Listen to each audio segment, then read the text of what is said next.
SI గారికి పోయి నువ్వా? అవును, నేనే. అదెలా జరిగింది? ఆ రోజు మన ఊళ్ళో మిమ్మల్ని కలిసి వెళ్ళాక ఈ ఊరొచ్చి ఓ లాడ్జిలో రూమ్ తీసుకున్నాం. ఆ లాడ్జి మీద పోలీస్ రైడింగ్ జరిగింది. లేదు, తాళిబొట్టు లేదు, దట్టెడ్ నగలు మాత్రం ఉన్నాయి.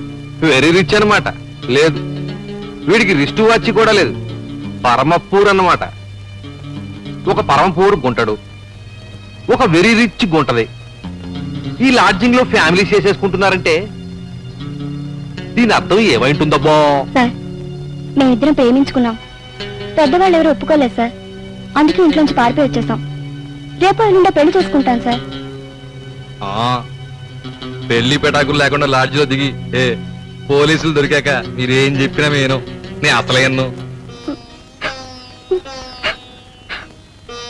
అలా మా ఇద్దరిని వేరు చేశాడు. ఆ తర్వాత నన్ను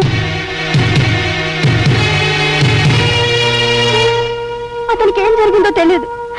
ట్రైన్ కింద తలపెట్టి ఆత్మహత్య చేసుకున్నాడని ఊరంతా చెప్పుకున్నారు. నువ్వు మాత్రం నాకు సహాయం చేసి పెట్టు. మన ఊళ్ళో వాళ్ళు ఎవరికి నా విషయం తెలియనివ్వద్దు. నువ్వు కూడా ఏం ఆలోచించకు. అలాగే.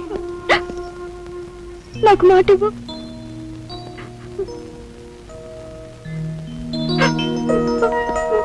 తెగపడిపోయావా? ఆ బదులు మరి సోకులు చూసి సంబరపడిపోయావా? సీత, లేకపోతే దానింట్లో అంతసేపు నీకే పని.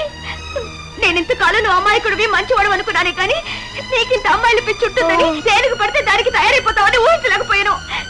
నువ్వు దాంతో లింక్